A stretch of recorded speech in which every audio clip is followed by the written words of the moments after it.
Hey everyone, Matt here with Hunt 724 Outdoors.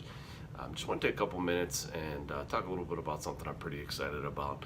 Some of you may have noticed that I've been shooting a Hoyt Nitrum 30 for the past about year and a half or so.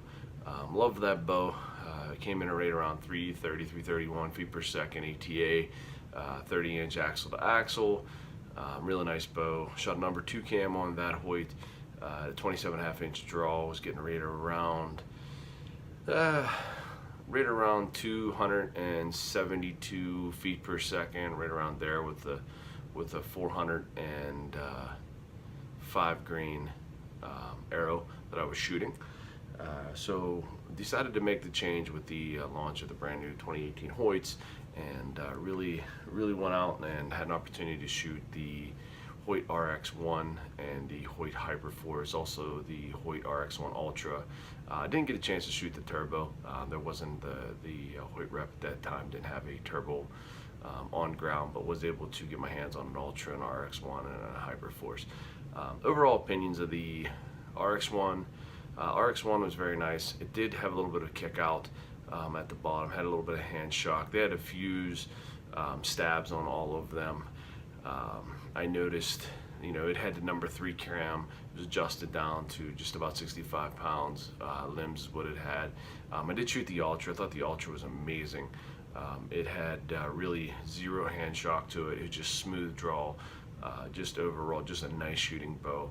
And then I went ahead and decided, you know what, I'm gonna take a look at the Hoyt Hyperforce. So went ahead and looked at the Hyperforce, gave it a shot, really fell in love with it. Had a little bit of hand shock too, but I didn't notice quite as much with it as I did with the RX1. Now the RX1 is just around 3.9 pounds, and the Hyperforce does come in obviously as an aluminum bow, a little bit heavier than a carbon at 4.3 pounds. Both of these bows are 32 inches axle to axle, ATA 340 feet per second. Once again, I wanted to go to a number 2 cam. But that night I got to shoot a number 3 cam, which was close enough. But overall draw was just as smooth and silky, it was just silky smooth as the RX1. Obviously they're very similar bows. They got the same type of cam system in them, the ZT Hyper Cam. But shot really well. Once again, I think there's a little less hand shock I felt in a Hyperforce versus the RX1. But it is a trade-off. Once again, if you're getting a decent stabilizer on it, I really believe that hand shock is neither a matter on both of the bows at the end of the day. It just all comes down to what you want to spend on the bow. So was fortunate enough to get an amazing deal on a Hyperforce though, and I decided to pull the trigger on it. So got a Hyperforce. That's actually what I'm going to be shooting this year. I'm going to be doing some competition shoots, not only doing just your typical hunting with it, but I plan on doing a lot of 3D shoots this year with the Hoyt. Local archery shop was amazing to deal with. I deal with the Archer's Edge here in Pittsburgh, Pennsylvania. They do an amazing job.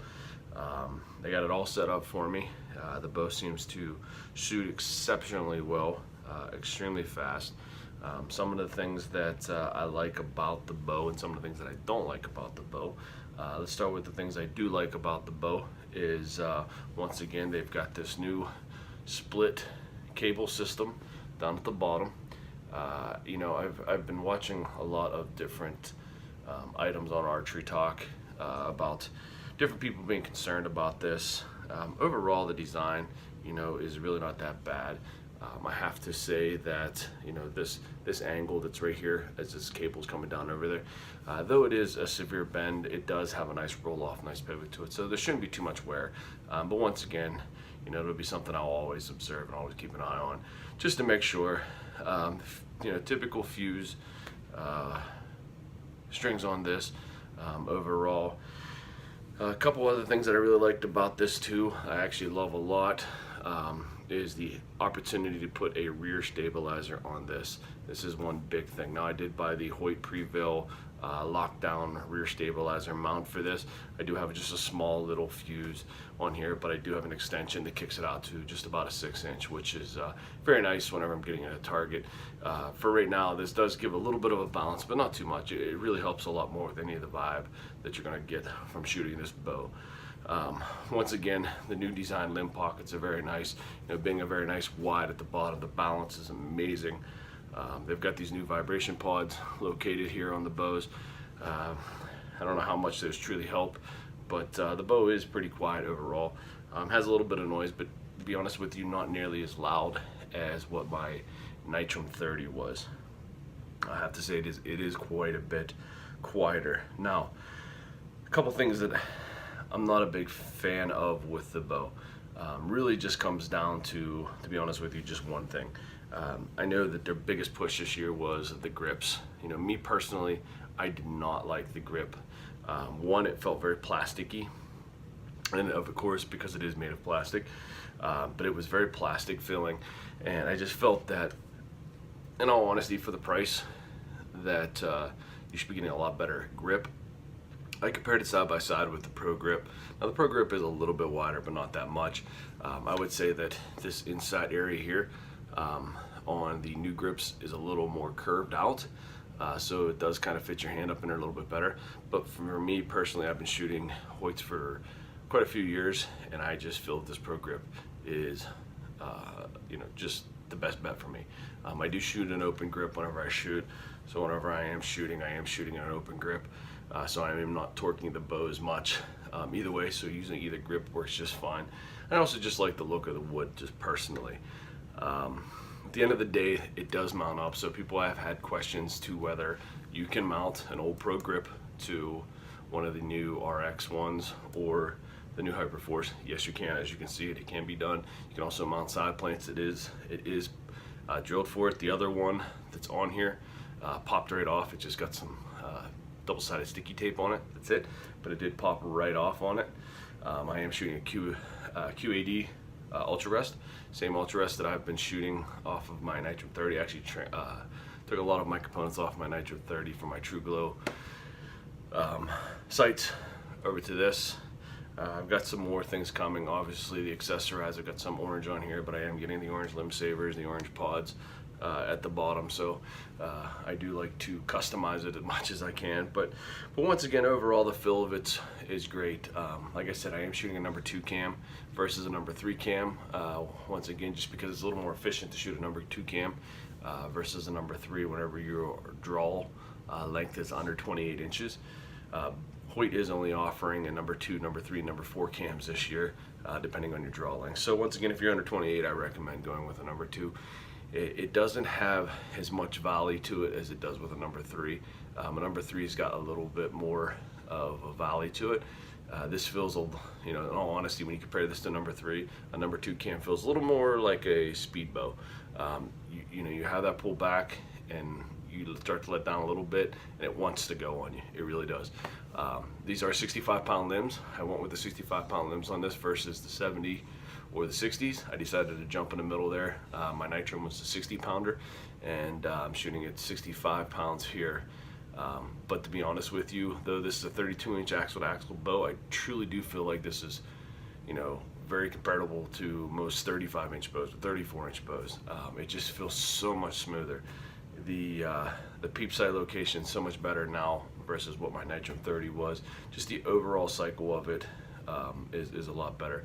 The only thing I really miss about my Nitrum 30 obviously is the weight reduction with that bow. That bow is a lot lighter, but that's all right. I'm getting a much faster bow with a lot of new tech to it. It does shoot fast. It does shoot very consistent.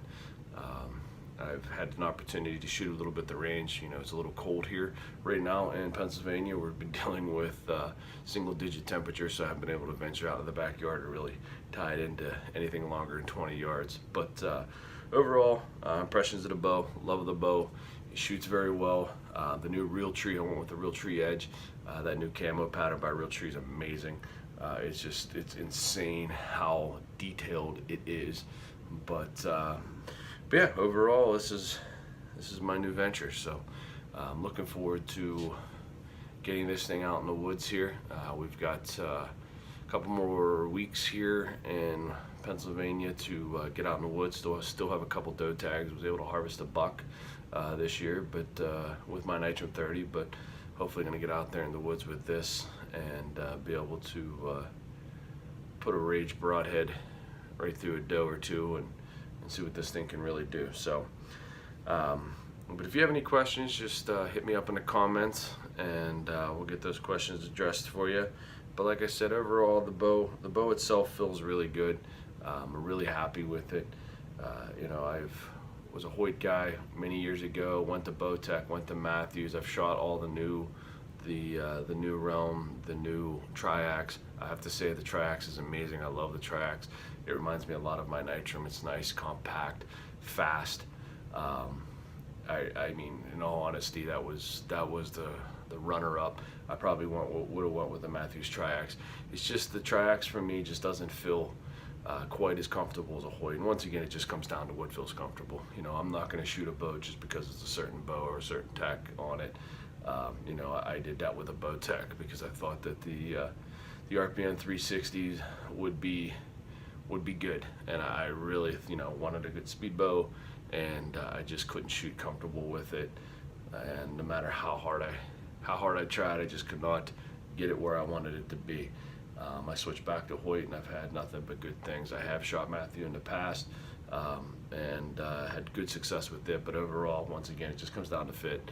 I'm not a Hoyt fanboy, but I do feel that a Hoyt fits me the best when it comes to my bow. So, but once again, this is the Hyperforce, and hope everybody enjoys this video. Hope it was informational. Like I said, you know, the biggest things that I liked about the bow was overall, I think the cam systems are very nice this year. The Z5 is very comparable, I think, to the Hyper ZT. I think is very comparable to the Z5 cams that were originally on the Nitram 30. And one more quick thing. One thing I do love about this is, if you can see here on these cams, and they talk about this, but it has, you know, all of your adjustments there. You know, it's one beautiful thing about it. So it has all the adjustments, and if I flip this over here, you can see, you might be able to see it here. Let me get this in here a little bit. But you can see right here that it actually has all of, or excuse me, wrong side here. Right here, it has all of your measurements. So if, for example, I am in the G slot, for this, which is 27.5. Now if I wanted to be 28, obviously I'd be in the H slot. But it's very easy. You do not need to press these anymore to adjust your draw length. So, you know, that is one beautiful thing about this. And for anybody out there that in all honesty goes through bows pretty quickly, that's a nice feature, because in the past, if you were shooting, you had to buy a module to modify that draw length. So resale value was not always the greatest on it. I think these here are going to have an amazing resale value, just for the fact that you can be able to switch your draw lengths as long as you fit within the range of a number 2 or number 3 or number 4 cam. So, but once again, really like the Hoyt Hyperforce. Hoping to see what this thing can do. So I'm gonna have a big year ahead. Turkey season right around the corner. Only about 5 months out here, and before we know it, we'll be back into archery season next September. So looking forward to it. I got a lot of 3D shoots. We got a Techno League starting up here in 3 weeks, excuse me, and so this bow's going to get a good workout. Plan on doing a follow-up review here probably right around June of this year. Give everybody a little bit of an update of what I'm seeing with the bow, if there's any wear issues on that cable, anything like that. But so far so good. I've pumped just about 80 arrows through it right now, and no issues yet, so it's looking really good. And by June I should have at least 1,000 or 2 arrows pumped through this thing without any issues. So all right, everybody, well, thank you for watching as always, and everybody be safe out there if you're still hunting.